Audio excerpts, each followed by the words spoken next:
Get ready for the countdown. 10, 9, 8, 7, 6, 5, 4, 3, 2, 1. Assalamualaikum warahmatullahi wabarakatuh. Perkenalkan, nama saya Muhammad Zaki Kumulhak dengan NIM K1A1201110 saya dari Prodi Pendidikan Olahraga dan Kesehatan kelas D Universitas Jambi. Pada video kali ini saya akan menjelaskan 3 sekaligus mereview komponen-komponen pembelajaran, yaitu model pengolahan informasi yang terdiri dari sensoris, persepsi, dan konsentrasi. Baiklah, langsung saja kita masuk pada pembahasannya. Baiklah, sebelum masuk pada pembahasan mengenai sensoris, persepsi, dan konsentrasi, sebelumnya saya akan memberikan sedikit penjelasan mengenai apa itu model pengolahan informasi. Model pengolahan informasi adalah model yang mencari cara untuk membantu memproses informasi yang lebih baik agar lebih mudah memahami dan memecahkan masalah dalam mengajar siswa. Model pengolahan informasi diletakkan pada pengambilan, penguasaan, dan pengolahan informasi. Model ini lebih memfokuskan pada fungsi kognitif peserta didik. Model ini didasari oleh teori belajar kognitif dan berorientasi pada kemampuan peserta didik memproses informasi yang dapat memperbaiki kemampuannya. Baiklah, langsung saja kita masuk pada pembahasan mengenai sensoris, persepsi, dan konsentrasi. Yang pertama, sensoris. Sensoris, apa itu sensoris? Sensoris merupakan suatu keterampilan yang berhubungan dengan fungsi pada semua indera di dalam tubuh manusia. Sementara sel saraf sensorik sendiri ialah sebuah sel saraf yang berguna untuk menerima rangsangan dari reseptor atau penerima rangsangan, yaitu panca indera. Sedangkan sel saraf motorik merupakan sel saraf yang memiliki fungsi untuk menghantar rangsang ke efektor seperti kelenjar dan otot. Rangsangan ini bersumber dari sumsum, tulang belakang, dan otak.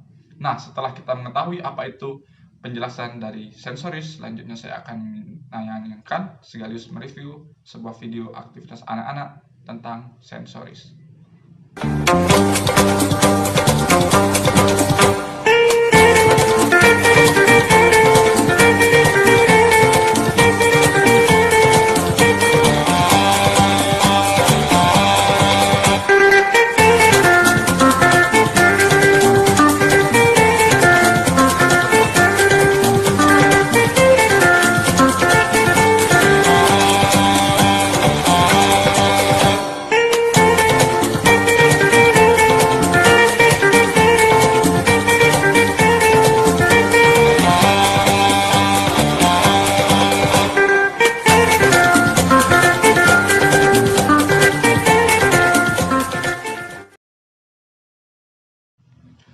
Pada video yang barusan saya tampilkan, terdapat 2 pasangan anak yang melakukan sensoris, yaitu di mana salah satu anak duduk dengan memegang bahan plastik yang berwarna transparan, kemudian anak yang lainnya memegang sebuah spidol, kemudian mereka menggambarkan serta melakukan tindakan yang sesuai dengan apa yang telah dia ingat, seperti menggambar mata, mulut, alis, dan hidung.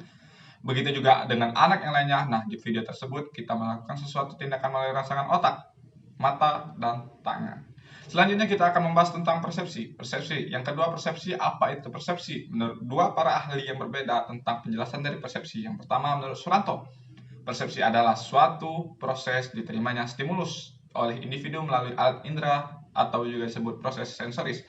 Artinya kecermatan dalam mempersepsikan stimuli indrawi mengatakan pada keberhasilan komunikasi. Sebaliknya, kegagalan dalam mempersepsi stimulus menyebabkan miskomunikasi. Yang kedua, menurut Bimo Walgito, mengatakan persepsi adalah suatu proses yang didahului oleh penginderaan, yaitu merupakan proses diterimanya stimulus oleh individu melalui alat indera atau disebut proses sensoris. Proses itu tidak berhenti begitu saja, melainkan stimulus tersebut diteruskan dan proses selanjutnya merupakan proses persepsi.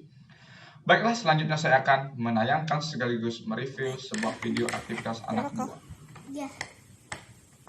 Oke. 2. Mana? Berapa kok? 3 maafin ini aja, Mas. Oh iya benar.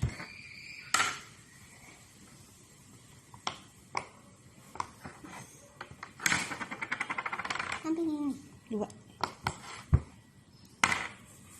2 juga. Main 2. Sampai ini aja. Masih belum menang. Siapa yang menang nih? 4. 1, 2, 3, 4.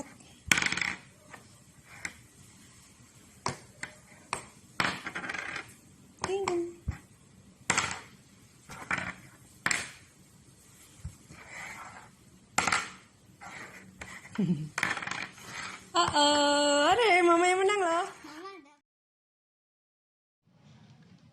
Pada video yang barusan saya tampilkan terdapat dua orang, yaitu satu anak dan juga ibunya, di mana mereka sedang memainkan sebuah permainan dengan menggunakan sebuah dadu, di mana di dalam dadu tersebut terdapat angka-angka. Kemudian si ibu melemparkan dadu tersebut dan keluarlah sebuah angka. Kemudian si ibu menekan permainan tersebut sesuai dengan angka yang telah keluar dari dadu. Begitu pula yang dilakukan oleh anak tersebut. Nah, di dalam permainan ini kita dapat melakukan rangsangan dari otak, mata, telinga, dan mengaplikasikan melalui tangan. Jadi itulah pembahasan tentang persepsi. Selanjutnya kita akan membahas tentang konsentrasi. Konsentrasi. Apa itu konsentrasi? Konsentrasi adalah memfokuskan sebuah pikiran dengan suatu objek tertentu serta menyampaikan hal-hal yang tidak sesuai dengan belajar atau mengajar dalam suatu pendidikan ataupun suatu arahan. Konsentrasi itu kita harus fokus terhadap apa yang kita lakukan, apa yang kita dengar, dan apa yang kita lihat. Konsentrasi terdapat sesuatu akan menghasilkan pemahaman yang maksimal. Nah, itulah pengertian dari konsentrasi. Selanjutnya saya akan menayangkan sekaligus mereview sebuah video aktivitas anak-anak tentang konsentrasi.